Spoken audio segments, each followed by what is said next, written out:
Hey guys, welcome back once again in this Python tutorial. In this video हम लोग देखेंगे function and इसके types को and how to create a function in Python program. According to definition, a function is a block of organized and reusable program code that performs a single specific and well-defined task.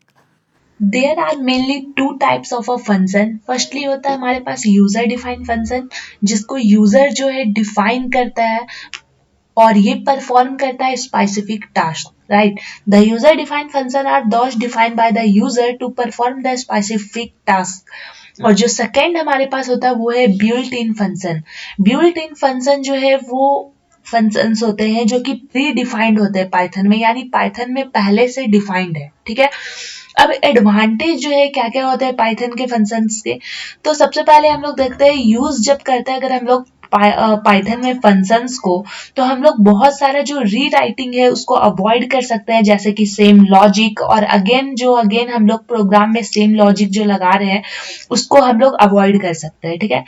Next हमारे पास इसका advantage आता है कि हम लोग Python में जो है मल्टीपल फंक्शन को मल्टीपल टाइम्स में कॉल कर सकते हैं anywhere in a program. We can call Python function, Python के जो फंक्शन है उनको हम लोग मल्टीपल टाइम्स जो है प्रोग्राम में कॉल कर सकते हैं, प्रोग्राम में कहीं पर भी. ठीक है. And we can track a large Python program easily when it is divided into multiple functions. और हम लोग ट्रैक कर सकते हैं लार्ज पाइथन के जो प्रोग्राम होते हैं उनको बहुत ही इजिली. और ये कब होगा? जब हम लोग उसको डिवाइड करते हैं मल्टीपल फंक्शंस में. सेकेंड हमारा नेक्स्ट जो हमारे पास एडवांटेज है वो है reusability is the main achievement of a Python function, right. And जो हमारे पास नेक्स्ट है वो है however function calling is always overhead in a Python programme. अब नेक्स्ट बात करते हैं गाइस कि पाइथन को में हम लोग फंक्शन को कैसे क्रिएट करते हैं. ठीक है. तो पाइथन जो है हमें प्रोवाइड करवाता है एक DEF कीवर्ड जो कि फंक्शन को डिफाइन करता है. अब इसका सिंटैक्स कैसा होता है तो उसको हम लोग देखते हैं. तो कुछ इस तरह का सिंटैक्स हमारे पास होता है. DEF जो है ये एक कीवर्ड है जिसको पाइथन ने प्रोवाइड किया है फंक्शन को डिफाइन करवाने के लिए, और यहाँ हमने माई फंक्शन लिखा है, राइट. यहाँ पे हमने पैरामीटर्स लिखा, और आपको याद ये रखना है कि ये जो पैरामीटर्स जब आप लिखोगे या फिर ब्लॉक जो आप ऐसे खाली भी छोड़ देते हो तो उसके बाद आपको यहाँ पे एक कॉलन जो है वो यूज करना है. कॉलन यहाँ पे मस्ट है यूज करना. The function block is started with the colon, right. तो अब इसको हम लोग सिंटैक्स को समझते हैं कैसे इसको लिखते हैं. तो फर्स्टली आपको बता दो डिफ कीवर्ड जो है वो along with the function name, function का जो भी आप नाम दोगे, फर्स्टली मैंने यहाँ माई फंक्शन लिखा है, तो जो भी आप फंक्शन का नाम देते हो उसके साथ आपको डिफ कीवर्ड का यूज करना है and use to define the function. और इसका यूज हम लोग क्यों कर रहे हैं? फंक्शन को डिफाइन करने के लिए, राइट. नेक्स्ट हमारे पास identifier rule must follow the function name. Identifier का जो रूल्स होते हैं हमारे पास वो फंक्शन के नेम को मस्ट फॉलो करना ही चाहिए. नेक्स्ट हमारे पास a function accept the parameter. Function जो है यहाँ पे मान लीजिए हम लोग को अपना फंक्शन का कुछ वैल्यू दिए, फॉर एग्जांपल के लिए 2 4 6, राइट. तो पैरामीटर जो है, आर्गुमेंट जो है, ये भी ऑप्शनल होता है, हो भी सकता है और नहीं भी कर सकते हैं, दे भी सकते हैं और हम लोग नहीं भी दे सकते, राइट. नेक्स्ट हमारे पास फंक्शन ब्लॉक जो है स्टार्ट होता है कॉलन के साथ. ठीक है. एंड ब्लॉक स्टेटमेंट जो होता है must be at the same time indentations के साथ होने चाहिए. जो रिटर्न स्टेटमेंट है उसका यूज हम लोग वैल्यू को रिटर्न करने के लिए करते हैं. And a function can have only one return. और आपको ये याद रखना है कि फंक्शन में सिर्फ और सिर्फ एक ही रिटर्न वैल्यू होते हैं. ठीक है. अब मान लीजिए फंक्शंस को कॉल, ये तो बात हो गई हम लोग फंक्शन को कैसे क्रिएट करते हैं. तो यहाँ पे मेन पॉइंट आपको ये सीखना था, DEF कीवर्ड का यूज हम लोग फंक्शन को डिफाइन करने के लिए करते हैं. और ये कहाँ लगाते हैं? जो भी फंक्शन हम लोग क्रिएट कर रहे हैं जस्ट उसके आगे लगाते हैं, और यहाँ पे हम लोग पैरामीटर कुछ अपना पास करवा सकते हैं वैल्यू, राइट. नेक्स्ट और एक और चीज आपको ये याद रखना है कि हम लोग एक फंक्शन में एक ही वैल्यू को रिटर्न कर सकते हैं. नेक्स्ट है फंक्शन को हम लोग कॉल कैसे करते हैं पाइथन में, राइट. तो फंक्शन को कॉल करने के लिए सिंपल आपके पास कौन सा है, फंक्शन को कॉल करने के लिए आपको फंक्शन क्रिएट करने के बाद जब आप उसको कॉल करोगे तो आप उसको अनदर फंक्शन से कॉल कर सकते हो, और function must be defined before the function call, right. Otherwise जो पाइथन का जो इंटरप्रेटर है वो आपको एरर शो करेगा।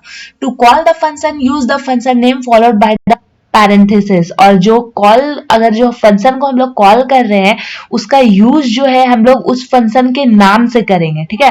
तो इसके लिए अब इसका आप सिंटैक्स देख सकते हो। फॉर एग्जांपल के लिए यहाँ पे हमारे पास हमने एक डेफ जो है, डेफ कीवर्ड का यूज किया। यूज हम लोग डिफाइन करने के लिए करते हैं, राइट, फंक्शन को। हेलो वर्ल्ड का नाम का एक फंक्शन हमने यहाँ क्रिएट किया है, प्रिंट करवाया हेलो वर्ल्ड को। अब आपको कॉल करना है, तो आप कॉल कैसे करोगे यहाँ पे, तो हेलो वर्ल्ड और इस दोनों को ब्रैकेट में डाल दोगे, राइट। तो आउटपुट आपको क्या मिलेगा, यहाँ पे हेलो वर्ल्ड मिलेगा, ठीक है। अब रिटर्न स्टेटमेंट का यूज हम लोग कैसे करते हैं, तो रिटर्न स्टेटमेंट का यूज हम लोग इंड में करते हैं फंक्शन का, और ये रिटर्न करता है रिजल्ट ऑफ द फंक्शन, और ये टर्मिनेट हो जाता है फंक्शन का। जैसे ही एग्जीक्यूट होता है फंक्शन तो ये रिजल्ट जो है वो ट्रांसफर कर देता है वहां पे, जिसको हम लोग फंक्शन बोलते हैं, ठीक है। And the return statement can not be used outside of the function. अब इसका सिंटैक्स हम लोग देख सकते हैं, रिटर्न है यहाँ पे और एक्सप्रेशन लिस्ट, ठीक है। It contain the expression which gets evaluated and value is return to the caller function. जो फंक्शन उसको कॉल कर रहा है उस फंक्शन को वैल्यू क्या करता है, ये रिटर्न कर देता है। अगर रिटर्न स्टेटमेंट जो है उसके पास कोई भी एक्सप्रेशन नहीं होता है तो वो खुद को जो है does not its exit itself in the function, then it return the none object, right. तो अगर उसके पास कोई भी एक्सप्रेशन नहीं होता है तो वो खुद ब खुद कोई भी फंक्शंस को रिटर्न नहीं करता है। उसके लिए वो आपको कौन सा वैल्यू रिटर्न करेगा, नन ऑब्जेक्ट का वैल्यू जो है रिटर्न कर देता है। फॉर एग्जांपल के लिए आप देख सकते हो यहाँ पे एक एग्जांपल है, जैसे एग्जांपल हमने डिफ जो है लिखा और एक सम नाम का फंक्शन जो है हमने यहाँ पे क्रिएट किया, राइट। ए का वैल्यू हमने 10 दिया है, बी का वैल्यू हम लोग 20 देते हैं और C equal to A plus B देते हैं, राइट। अब हमको रिटर्न क्या करवाना है, सी का वैल्यू रिटर्न करवाना है। तो इसको हम लोग कॉल कैसे करेंगे, प्रिंट द सम इज, और यहाँ पे आपको क्या देना है, सेमीकोलन देना है, और सम को जो है हम लोग कॉल कर रहे हैं, किसको कॉल कर रहे हैं, सम को, राइट। तो इस तरह से आप यूज कर सकते हो प्रिंट जो स्टेटमेंट है, और आउटपुट जो है हमें क्या मिलेगा उसका 30। इस कोड में आप देख सकते हो जो सम जो है वो क्या है, हमारा फंक्शन, सम नाम का फंक्शन जो है हमने बनाया है, और जो स्टेटमेंट है C equal to A plus B जो कि कंप्यूट करता है वैल्यू, जो भी वैल्यू दिया हुआ है, और रिजल्ट जो है रिटर्न कर रहा है by the return statement to the caller function, right. अब एग्जांपल 2 आप देख सकते हो कैसे बनाया हमने। तो एग्जांपल 2 जो है यहाँ फंक्शन को क्रिएट कर रहा है विदाउट रिटर्न स्टेटमेंट, कोई भी रिटर्न नहीं कर रहा है स्टेटमेंट को, ठीक है। तो फॉर एग्जांपल के लिए आप देखो, डिफ हमने लिखा और सम नाम का फंक्शन बनाया है, A equal to 10, B equal to 20, C equals to A plus B, right. तो यहाँ प्रिंट करवाना हमको किसको, सम को। यहाँ सम को हमने कॉल भी किया है, ठीक है। अब तो हमें आउटपुट यहाँ पे क्या मिलेगा, in the above code we have defined the same function, same function को हमने डिफाइन कर दिया विदाउट द रिटर्न स्टेटमेंट। आप देख सकते हो हमने यहाँ पे कोई भी रिटर्न स्टेटमेंट का यूज नहीं किया है। As we can see that the sum function return the none object to the caller function, इसलिए सम जो ऑब्जेक्ट है वो क्या करेगा, नॉन ऑब्जेक्ट जो है वो रिटर्न करेगा कॉलर फंक्शन को, ठीक है। आई थिंक आपको समझ में आ गया होगा। तो ये था हमारा पूरा फंक्शन का पार्ट। आगे हम लोग देखेंगे कि आर्गुमेंट फंक्शंस क्या होते हैं एंड ऑल। तब तक के लिए keep watching and keep exploring.